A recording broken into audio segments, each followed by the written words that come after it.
Okay, so this spot is saying 13 inches, but this is probably one of the lowest spots because it gets blown off. But being a Saskatchewan livestock owner, you still have to go out even if it's a blizzard. It might take you a little bit longer to do chores. Then your livestock guardian makes paths through the snow, but you still get snow in your boots. Anyways, but we got path all the way to the barn, and you can see how much snow I've taken off the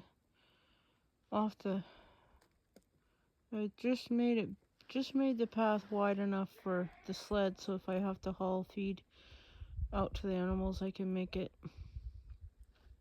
Anyways, usually have a neighbor that can come over and clear with a bobcat, but his bobcat's broken down. So it's shovel time. So I've been shoveling lots the past couple days. Well, all winter shoveling lots. But anyways, the sun came out today for a bit. But I'm glad the winter is hopefully halfway over. Hopefully most of the snow is gone, maybe. Will be gone. I still expect some more snow though. We've still got March to come. Anyways, enjoy your day and stay warm. Bye.